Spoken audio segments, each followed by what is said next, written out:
வாக்களிப்பதற்காக சொந்த ஊர் சென்ற மக்கள் தென் மாவட்டங்களிலிருந்து ஒரே நேரத்தில் சென்னை திரும்பியதால் செங்கல்பட்டு அடுத்த சிங்கப்பெருமாள் கோவில் பகுதி போக்குவரத்து நெரிசலால் திணறியது. ஆயிரக்கணக்கான கார், பேருந்து மற்றும் இருசக்கர வாகனங்கள் அணிவகுத்ததால் திருச்சி சென்னை தேசிய நெடுஞ்சாலை 1 மணி நேரத்திற்கு மேலாக ஸ்தம்பித்தது. இதேபோல பரனூர் சுங்கச்சாவடியிலும் வாகனங்கள் அணிவகுத்தன.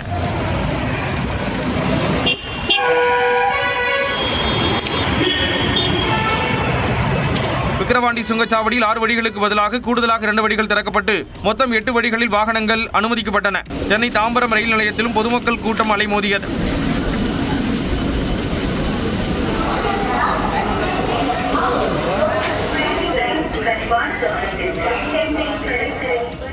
நெல்லை ரயில் நிலையத்தில் இருந்து சென்னை திரும்புவோரின் கூட்டம் 3வது நாளாகவும் குறையாமல் காணப்பட்டது.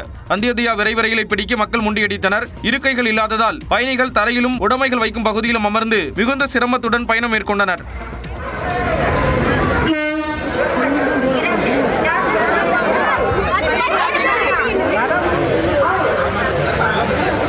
வட மாநிலங்களிலிருந்து கோவை நோக்கி வந்த ரயில்களில் திருப்பூரில் இறங்கிய பயணிகளின் எண்ணிக்கையால் ரயில் நிலையம் முழுவதும் மக்கள் கூட்டமாக காட்சியளித்தது.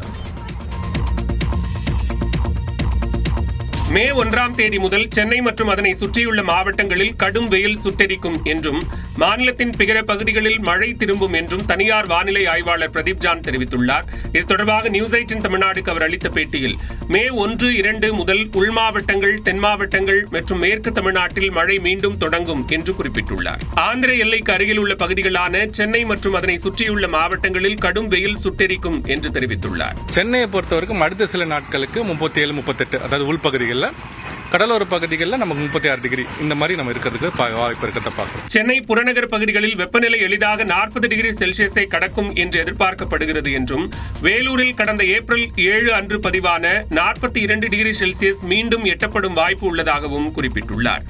ஆந்திராவுக்கு அருகில் உள்ள பகுதிகள் அதிக வெப்பத்தால் பாதிக்கப்படும் என்றும் கடலோரத்தில் மிகவும் அருகில் உள்ள பகுதிகள் மட்டும் சற்றே தப்பிக்கலாம் என்றும் குறிப்பிட்டுள்ளார். சென்னை மற்றும் அதனை சுற்றியுள்ள வட தமிழக மாவட்டங்களில் மே 1, 2 முதல் காலை 11 மணி முதல் பிற்பகல் 3:30 மணி வரை நேரடி வெயிலில் செல்லாமல் இருக்கவும், எப்போதும் குடை மற்றும் தண்ணீர் பாட்டிலை எடுத்துச் செல்லவும் அவர் அறிவுறுத்தியுள்ளார்.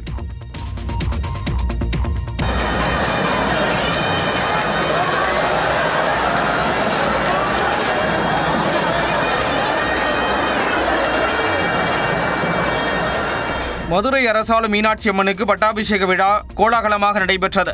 உலக புகழ்பெற்ற சித்திரை திருவிழா கடந்த 19ஆம் தேதி கொடியேற்றத்துடன் தொடங்கியது. திருவிழாவின் முக்கிய நிகழ்ச்சியான மீனாட்சி அம்மனுக்கு பட்டாபிஷேகம் சூடும் விழா வெகு விமர்சையாக நடைபெற்றது. அம்மனுக்கு ராயர் கீடம் சுட்டி நவரத்தினத்தால் ஆன செங்கோலை வழங்கி பட்டத்து அரசியாக பட்டாபிஷேகம் சூட்டப்பட்டது.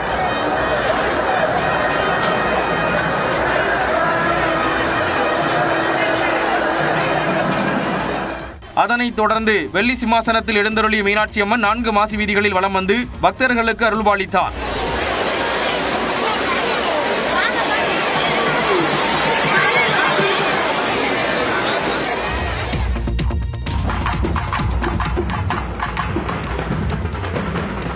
உலக புகழ்பெற்ற தஞ்சாவூர் பெருவுடையார் கோயிலில் பக்தர்களின் கோஷம் விண்ணதிர சித்திரை தேரோட்டம் கோலாகலமாக நடைபெற்று வருகிறது. பெருவுடையார் கோயிலில் சித்திரை திருவிழா கடந்த 13ஆம் தேதி கொடியேற்றத்துடன் தொடங்கியது. விழாவின் முக்கிய நிகழ்வான தேரோட்டம் இன்று நடைபெறுகிறது. இதனையொட்டி அதிகாலையில் சிறப்பு பூஜைகளுக்கு பிறகு விநாயகர், சுப்பிரமணியர், சண்டிகேஸ்வரர் தனித்தனி சப்பரத்தில் எழுந்தருளினர். அதன்பின் தியாகராஜர், கமலாம்பாள் திருத்தேரில் எழுந்தருளியதும் ஆட்சியர் பிரியங்கா பங்கஜம் தேரோட்டத்தை தொடங்கி வைத்தார். அதைத் தொடர்ந்து சிவகணங்கள் முழங்க பக்தர்கள் தேரை வடம் பிடித்து இழுத்தனர்.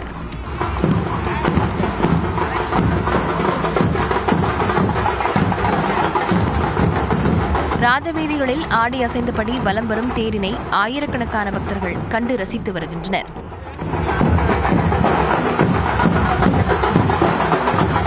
தேரோட்டத்தையொட்டி இன்று தஞ்சாவூர் மாவட்டத்திற்கு உள்ளூர் விடுமுறை விடப்பட்டுள்ளது. கோடை விடுமுறையை கொண்டாட ஒகேனக்கல் அருவியில் குவிந்த சுற்றுலா பயணிகள் குடும்பத்துடன் பரிசலில் பயணம் செய்து மகிழ்ந்தனர்.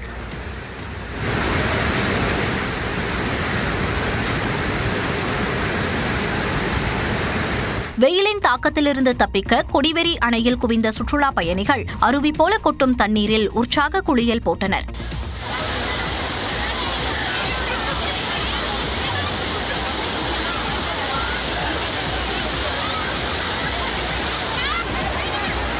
கொடைக்கானல் கொடைக்கானலில் கோடை சீசன் தொடங்கியதை அடுத்து சுற்றுலா பயணிகள் வருகை அதிகரித்து குணா குகை, பைன்மர சோலை, மோயர் சதுக்கம் உள்ளிட்ட பகுதிகளில் கூட்டம் அலைமோதியது. உடுமலை அருகே திருமூர்த்திமலை பஞ்சலிங்க அருவியில் சுற்றுலா பயணிகள் குளித்து மகிழ்ந்தனர். பின்னர் அமனலிங்கேஸ்வரர் கோயிலில் வழிபட்டனர். கோடை விடுமுறையொட்டி திருப்பரப்பு அருவியிலும் சுற்றுலா பயணிகள் குவிந்தனர்.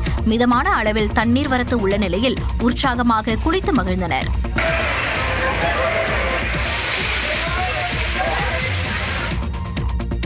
தேர்தல் மற்றும் அரசியல் தொடர்பான செய்திகளை பார்க்கலாம். மேற்கு வங்க சட்டமன்ற தேர்தல் மூலம் அநீதிக்கு முடிவு கட்டுவோம் என்று பிரதமர் மோடி சூளுரைத்துள்ளார். மேற்கு வங்க சட்டப்பேரவை தேர்தலின் 2ஆம் கட்ட வாக்குப்பதிவு ஏப்ரல் 29ஆம் தேதி நடைபெறவுள்ள நிலையில் வடக்கு 24 பர்கானாஸ், ஹூக்ளி உள்ளிட்ட இடங்களில் பிரதமர் மோடி பரப்புரை மேற்கொண்டார். அப்போது பாஜக ஆட்சிக்கு வந்ததும் பெண்களுக்கு ஆண்டுதோறும் 36,000 ரூபாய் வங்கிக் கணக்கில் நேரடியாக செலுத்தப்படும் என்று உறுதியளித்தார். मां, माटी और मानुष ये शब्द तक नहीं निकलते। आखिर क्यों? क्या कारण है? முன்னதாக கொல்கத்தாவில் உள்ள 300 ஆண்டுகள் பழமையான புகழ்பெற்ற தந்தானியா காளி கோயிலுக்கு சென்று பிரதமர் வழிபட்டார்.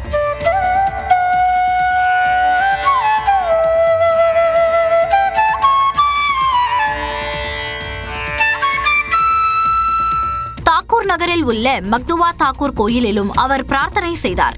இதனைத் தொடர்ந்து வடகொல்கத்தாவில் ரோட் ஷோ சென்ற பிரதமர் மோடிக்கு ஆயிரக்கணக்கான மக்கள் உற்சாக வரவேற்பளித்தனர். மேற்கு வங்கத்தில் திரிணாமுல் காங்கிரசுக்கு ஆதரவாக பரப்புரை செய்த அரவிந்த் கெஜ்ரிவால் இது ஜனநாயகத்தை பாதுகாப்பதற்கான போர் என்று கூறினார். கொல்கத்தாவின் பெலேகட்டாவில் முதலமைச்சர் மமதா பானர்ஜிக்கு ஆதரவாக டெல்லி முன்னாள் முதலமைச்சரும் ஆம் ஆத்மி தலைவருமான அரவிந்த் கெஜ்ரிவால் பரப்புரை மேற்கொண்டார். அப்போது ஒரே பெண்ணுக்கு எதிராக ஒட்டுமொத்த மத்திய அரசும் செயல்படுவதாக குற்றம் சாட்டினார். छोटी सी बेचारी उसके पीछे पड़े हैं सारे और फिर भी वो जीत जाती है और जीतेगी। जीतेगी कैसे जीतेगी? काली माई का आशीर्वाद है उनके साथ। மேற்கு வங்கத்தில் சுமார் 3.5 லட்சம் பாதுகாப்பு படையினர் குவிக்கப்பட்டிருப்பதற்கும் அவர் கண்டனம் தெரிவித்தார். இதற்கிடையில் முதலமைச்சர் மமதா பானர்ஜி தாம் போட்டியிடும் பவானிபூரில் நடந்து சென்று வாக்குகளை சேகரித்தார்.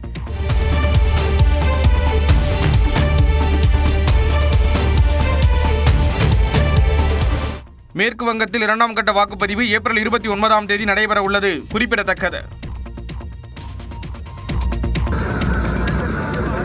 மேற்கு வங்க சட்டப்பேரவை தேர்தல் இறுதிக்கட்டத்தை எட்டியுள்ள நிலையில் 2ஆம் கட்ட தேர்தலுக்கான பரப்புரை இன்று மாலை 6 மணியுடன் ஓய்கிறது. மேற்கு வங்கத்தில் மொத்தமுள்ள 294 சட்டப்பேரவை தொகுதிகளில் 152 தொகுதிகளுக்கு கடந்த 23ஆம் தேதி முதற்கட்ட வாக்குப்பதிவு நடைபெற்றது. மீதமுள்ள 142 தொகுதிகளுக்கு நாளை மறுநாள் 2ஆம் கட்டமாக வாக்குப்பதிவு நடைபெற உள்ளது. இந்நிலையில் தேர்தல் பரப்புரை களம் உச்சக்கட்டத்தை எட்டியுள்ளது. அந்த வகையில் கொல்கத்தாவில் முதலமைச்சர் மமதா பானர்ஜி காய்கறி வியாபாரிகளிடம் உரையாடி வாக்கு சேகரித்தார்.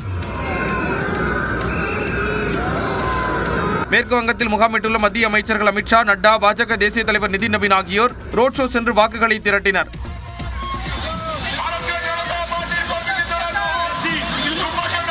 முதலமைச்சர் மமதா பானர்ஜி, எதிர்க்கட்சித் தலைவர் சுவேந்து அதிகாரி நேரடியாக மோதும் பவானிபூர் தொகுதியில் தேர்தல் நடைபெறுவதால் 2ஆம் கட்ட தேர்தல் மீது எதிர்பார்ப்பு எழுந்துள்ளது. இந்நிலையில் இன்று மாலை 6 மணியுடன் பரப்புரை ஓய்கிறது. நீட் ஹால் டிக்கெட் வெளியீடு, திரிசூரில் களை கட்டிய பூரம் விழா உள்ளிட்ட செய்திகளை டாப் 5 இந்தியா பகுதியில் பார்க்கலாம். இளநிலை நீட் தேர்வுக்கான நுழைவுச் சீட்டை தேசிய தேர்வு முகமை வெளியிட்டுள்ளது. நாடு முழுவதும் MBBS, BDS, சித்தா உள்ளிட்ட மருத்துவ படிப்பில் சேர்வதற்கான நீட் நுழைவுத் தேர்வு வரும் ஞாயிற்றுக்கிழமை பிற்பகல் 2 மணி முதல் மாலை 5 மணி வரை நடைபெற உள்ளது. இந்த தேர்வை எழுத தமிழ்நாட்டில் 2 லட்சம் மாணவ மாணவிகள் உட்பட நாடு முழுவதும் 28 லட்சம் பேர் விண்ணப்பித்துள்ளனர். தேர்வுக்கான ஏற்பாடுகளை தேசிய தேர்வு முகமை செய்து வரும் நிலையில் நுழைவுச் சீட்டை வெளியிட்டுள்ளது. தேர்வர்கள் தேசிய தேர்வு முகமையின் அதிகாரப்பூர்வ இணையதளத்தில் நுழைவுச் சீட்டை பதிவிறக்கம் செய்து கொள்ளலாம் என்றும், விண்ணப்ப எண் மற்றும் பிறந்த தேதியை பயன்படுத்தி நுழைவுச் சீட்டை பதிவிறக்கம் செய்து கொள்ள முடியும் என்றும் தேர்வு முகமை தெரிவித்துள்ளது. புதுச்சேரியில் மும்மொழி கொள்கை கட்டாயமாக்கப்பட்டிருக்கும் நிலையில் வரும் கல்வியாண்டு முதல் இந்தியை கட்டாயமாக கற்கும் நிலை ஏற்பட்டுள்ளது. அனைத்து பள்ளிகளின் முதல்வர்களுக்கு CBSE நிர்வாகம் அனுப்பிய சுற்றறிக்கையில் 2 உள்ளூர் இந்திய மொழிகளை கற்பிக்க பரிந்துரைத்திருப்பதாக தெரிவிக்கப்பட்டுள்ளது. அதன்படி 2026-2027 கல்வியாண்டு முதல் 6ஆம் வகுப்பிலிருந்து 3வது இந்திய மொழி அமல்படுத்தப்பட உள்ளதாகவும், அனைத்து பள்ளிகளும் 7 நாட்களுக்குள் 3வது மொழி கற்பிப்பதை உறுதி செய்யுமாறு அறிவுறுத்தப்பட்டுள்ளது. இந்திய அரசியலமைப்பில் குறிப்பிடப்பட்டுள்ள இந்திய மொழிகளுக்கான பாடப்புத்தகங்கள் விரைவில் வழங்கப்படும் என்றும், அதுவரை பள்ளிகள் உள்ளூரில் கிடைக்கும் புத்தகங்களை கொண்டு 6ஆம் வகுப்பு மாணவர்களுக்கு உடனடியாக 3வது மொழியை கற்பிக்க தொடங்க வேண்டும் என்றும் குறிப்பிடப்பட்டுள்ளது. பள்ளிகள் தாங்கள் தேர்ந்தெடுத்த 3வது மொழியை இறுதி செய்து அந்த மண்டல அலுவலகங்களுக்கு தெரிவிக்க வேண்டும் என்றும் அறிவுறுத்தப்பட்டுள்ளது. 6ஆம் வகுப்பில் ஒரு பள்ளியால் அறிமுகப்படுத்தப்படும் 3வது மொழியை மட்டுமே 9 மற்றும் 10ஆம் வகுப்புகளில் விருப்ப பாடமாக தேர்ந்தெடுக்க முடியும் என்றும் தெரிவிக்கப்பட்டுள்ளது. புதுச்சேரியில் வரும் கல்வியாண்டு முதல் மும்மொழிக் கொள்கை கட்டாயமாக்கப்பட்டுள்ள நிலையில் சிபிஎஸ்இயின் இந்த சுற்றறிக்கையை சுட்டிக்காட்டி பெற்றோர்களுக்கு பள்ளிகள் கடிதம் அனுப்பியுள்ளன. 6ஆம் வகுப்புகளுக்கு தமிழ் மற்றும் ஹிந்தி மட்டுமே 2ஆம் மொழியாக கற்பிக்கப்படும் என அனைத்து பள்ளிகள் சார்பில் பெற்றோர்களுக்கு கடிதம் அனுப்பப்பட்டுள்ளது. மேலும் 5ஆம் வகுப்பு முதல் தமிழ் அல்லது ஹிந்தி பாடம் மட்டுமே மொழி பாடமாக இருக்கும் என்றும் 5ஆம் வகுப்பில் பிரெஞ்சு பாடம் எடுத்தவர்கள் 4ஆம் வகுப்பில் படித்த மொழியையே மொழி பாடமாகவே எடுக்க வேண்டும் என்றும் தெரிவிக்கப்பட்டுள்ளது. இன்னைக்கு மும்மொழி கொள்கையில் கொண்டுட்டு வந்துட்டு இன்னைக்கு பிரெஞ்சு மொழியை புதுச்சேரியில் நீக்கப்படுகிறதா ஒரு செய்திகள் வெளியே வந்துட்டு இருக்கு. இதனால பாத்தீங்கன்னா பிரெஞ்சுக்கும் புதுச்சேரி உள்ள ஒப்பந்தங்கள் பல்வேறு பிரச்சனைகள் வரும். இப்போ ஃபார் எக்ஸாம்பிள் இத்தனை ஆண்டு காலமாக பிரெஞ்சு படித்த மாணவர்கள் இனிமேல் பிரெஞ்சு எடுக்க முடியாது. அவங்க ஆப்வியஸ்லி இங்கிலீஷ் ஆப்ட் பண்ணுவாங்க. அப்போ செகண்ட் லாங்குவேஜுக்கு என்ன எடுப்பாங்கன்னா அவங்க 3வது பாடமாக என்ன படித்தாங்களோ அதை 2வது மொழி பாடமாக எடுத்துக்குவாங்க.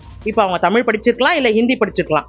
புதுச்சேரி யூனியன் பிரதேசத்தில் உள்ள அரசு பள்ளிகள் அனைத்தும் கடந்த 2024ஆம் ஆண்டு முதல் சிபிஎஸ்இ பாடத்திட்டத்திற்கு மாற்றப்பட்டது குறிப்பிடத்தக்கது. கேரள கலாச்சாரத்தின் அடையாளமாக போற்றப்படும் திருச்சூர் பூரம் விழா பல்வேறு கட்டுப்பாடுகளுக்கு மத்தியில் கோலாகலமாக நடைபெற்றது. பூரங்களின் தாய் என்று அழைக்கப்படும் திருச்சூர் வடக்குநாதன் கோயில் பூரம் விழா வழக்கமான உற்சாகத்துடன் தொடங்கியது. 36 மணி நேரம் தொடர்ச்சியாக நடைபெற்ற இந்த விழாவில் அலங்கரிக்கப்பட்ட யானைகளின் அணிவகுப்பு, இளஞ்சித்தார மேளம் மற்றும் பஞ்சவாத்தியம் உள்ளிட்ட பாரம்பரிய கலை நிகழ்ச்சிகள் பக்தர்களை பரவசப்படுத்தின.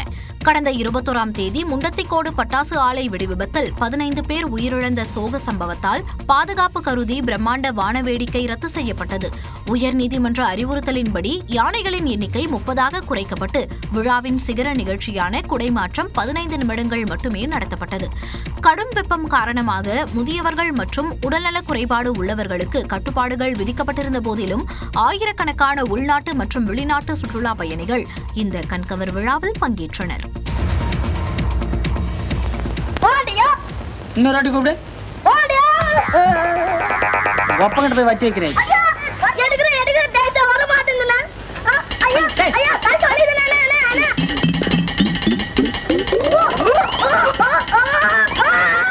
இந்த திரைப்பட காட்சிகளைப் போல பால் கேனில் தலை சிக்கியதால் இளைஞர் ஒருவர் பல மணி நேரம் தவிப்புக்குள்ளானார். ராஜஸ்தானில் தற்போது வெயில் வாட்டி வதைத்து வருகிறது. இந்த வெப்பத்தை தணிக்கவும் அதே சமயம் வித்தியாசமான ரீல்ஸ் எடுத்து சமூக வலைதளங்களில் பதிவிடவும் எண்ணிய மாதோகர் கிராமத்தைச் சேர்ந்த இளைஞர் தனது தலையில் பெரிய பால் கேனை கவிழ்த்துக் கொண்டார். ஆனால் அந்த கேன் அவரது தலையில் மிக இறுக்கமாக சிக்கிக் கொண்டது. எவ்வளவு முயன்றும் அவரால் அதை கழற்ற முடியவில்லை. தலை தெரியாமல் பால் கேனுடன் தவித்த அந்த இளைஞரை கண்டு அதிர்ச்சியடைந்த கிராம மக்கள் தீயணைப்புத் துறைக்கு தகவல் தெரிவித்தனர். பல மணி நேர போராட்டத்திற்கு பிறகு பால் கேன் வெட்டி அகற்றப்பட்டது.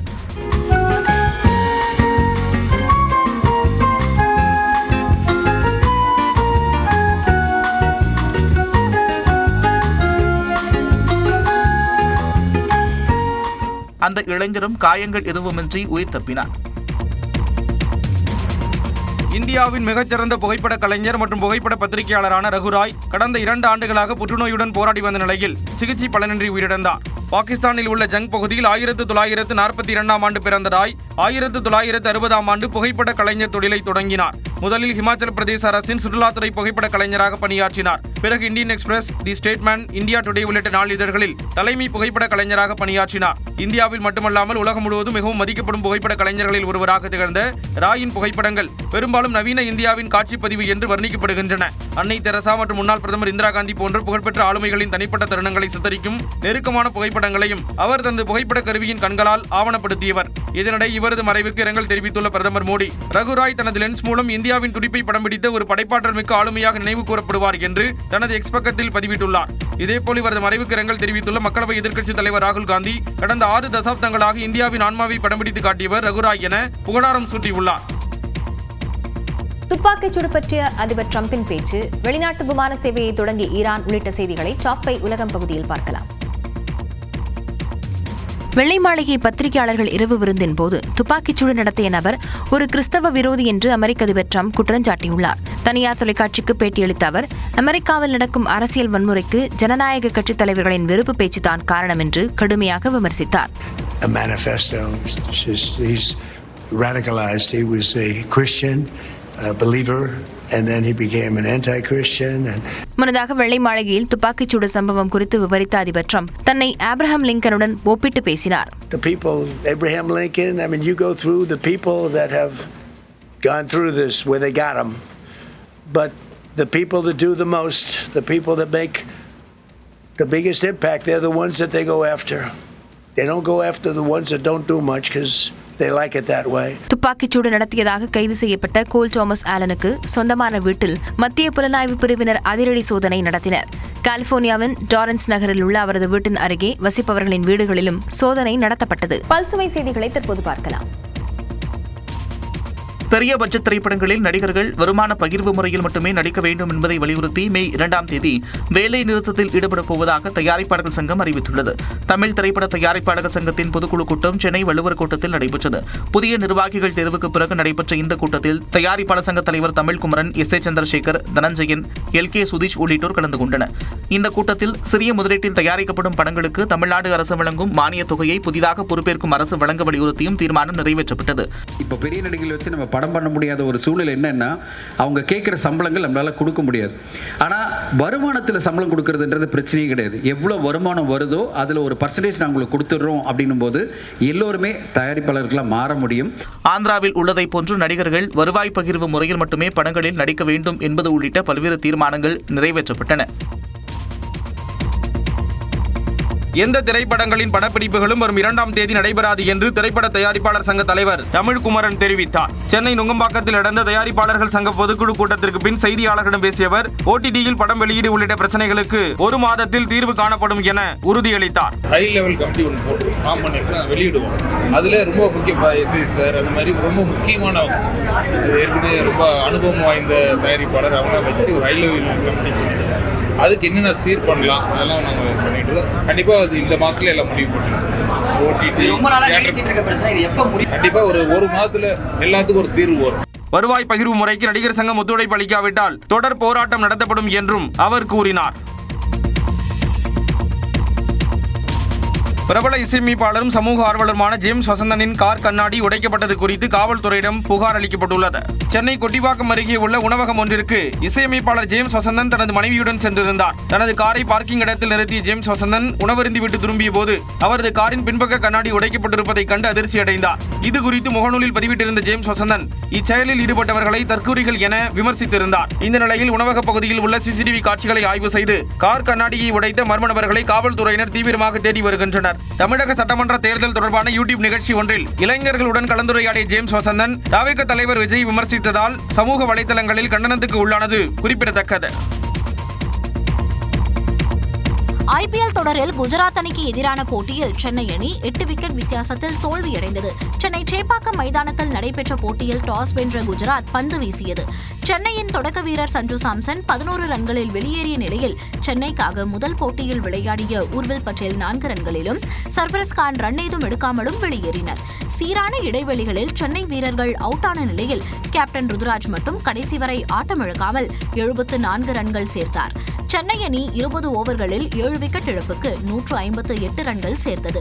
தொடர்ந்து விளையாடிய குஜராத் அணிக்கு சென்னை மண்ணின் மைந்தன் சாய் சுதர்ஷன் சிறப்பான அடித்தளம் அமைத்து தந்தார்.